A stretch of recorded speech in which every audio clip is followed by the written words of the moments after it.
नमस्कार, my self doctor आभा भल्ला और मैं BHMS हूँ और पिछले 16 साल से भिलाई में प्रैक्टिस कर रही हूँ। और मेरे पेरेंट्स भी होम्योपैथ है, इसीलिए मेरा होम्योपैथी की तरफ बहुत ज़्यादा लगाव था और इसीलिए मैंने BHMS किया और आज आप लोगों के सामने हूँ। यहाँ पर डेली मेरी OPD में मिनिमम 20 पेशेंट्स रहते ही हैं। क्योंकि मैं वर्किंग वुमेन हूँ, अपने बच्चों को भी देखती तो उससे ज़्यादा पेशेंट्स मैं देख नहीं पाती, है ना। अपना लिमिटेड टाइम रखती हूँ, तो इसीलिए मैं लिमिटेड पेशेंट्स का ही अपॉइंटमेंट देती हूँ और ऑनलाइन कंसल्टेशन प्रोवाइड करती हूँ। अगर आप लोगों को ऑनलाइन कंसल्टेशन चाहिए हो तो आप नीचे दिए हुए नंबर पर मैसेज कर सकते हो। हाँ, और मैं हर हफ्ते आप लोगों के लिए कुछ ना कुछ जानकारी होम्योपैथी से रिलेटेड लेकर के आती हूँ। तो अगर आप भी आपको ये जानकारी अच्छी लगती तो प्लीज़ वीडियो को लाइक कर दिया करो, है ना, और शेयर ज़रूर किया करो, क्योंकि कई लोगों को ये सब चीज़ की जानकारी नहीं होती, तो इनको इन्फॉर्मेशन मिलेगी तो डेफिनेटली आप किसी की हेल्प कर दोगे। तो आज का टॉपिक बहुत ही इम्पॉर्टेंट है और लोग इसके बारे में बहुत डरे हुए हैं, इसीलिए आज मैंने सोचा ये वीडियो बनाने का। तो सभी को पता है कि चाइना में HMPV वायरस का इन्फेक्शन हुआ है। और HMPV एक्चुअली है क्या, इससे डरने की ज़रूरत है क्या, और वहाँ पे इमरजेंसी है तो क्या फिर से कोरोना जैसी परिस्थिति आ सकती है क्या। तो आज ये सब बातें क्लियर करूँगी और साथ ही आप लोगों को एक प्रिवेंटिव भी बताऊँगी जिससे आप लोगों को HMPV का इन्फेक्शन ना हो। ठीक है, तो सबसे पहले समझते HMPV क्या है। ह्यूमन मेटा न्यूमो वायरस इसका नाम है और ये सर्दी ज़ुकाम जैसे सिम्टम्स प्रोड्यूस करता है।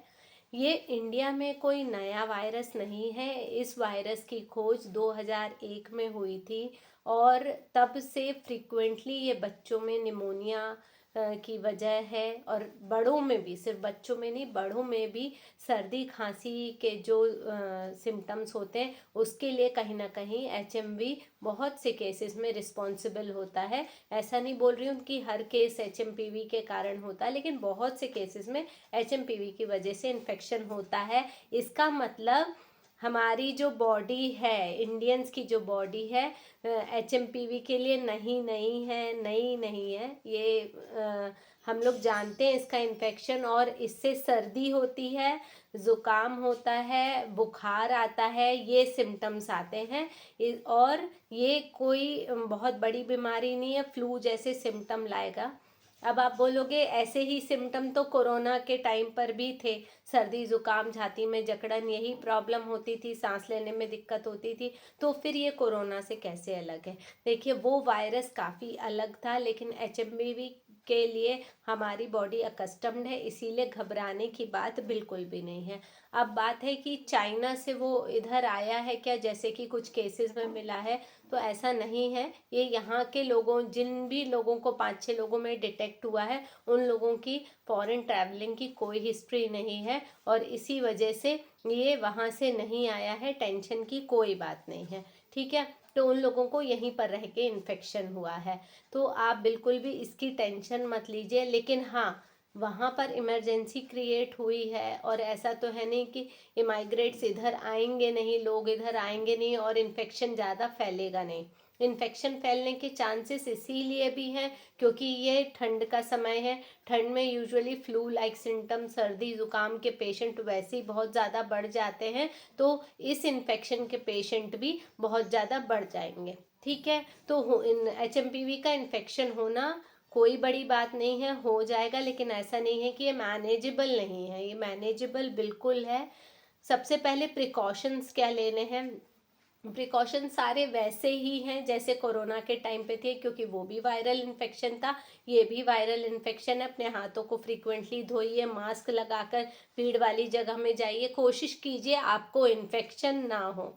ठीक है, जो भी डिसीज्ड पर्सन है उनको इंक्यूबेट कर दीजिए, उन्हें एक रूम में अलग रखिए, जितना हो सके कांटेक्ट में मत रहिए, ये सारे प्रिकॉशंस आप फॉलो कर सकते हो। ठीक है, अगर सर्दी ज़ुकाम होता है। और अगर देखिए, यूजुअली वायरल इन्फेक्शन का जो पीरियड होता है, इंक्यूबेशन पीरियड 3 से 5 दिन का होता है और इसमें ही पेशेंट रिकवर होने लगता है। सिम्टम्स 3 दिन के बाद कंप्लीटली नॉर्मल की तरफ आने लगता है, पेशेंट को बहुत अच्छा। और अगर मेडिसिनल सपोर्ट पेशेंट ले लेता है तो 1 दिन के बाद ही पेशेंट को रिलीफ मिल जाता है। लेकिन अगर सिम्टम्स परसिस्ट कर रहे हैं तो आप डेफिनेटली उनको हायर सेंटर में लेकर जाइए, मेडिकल हेल्प ज़रूर लीजिए उनके लिए, ठीक है।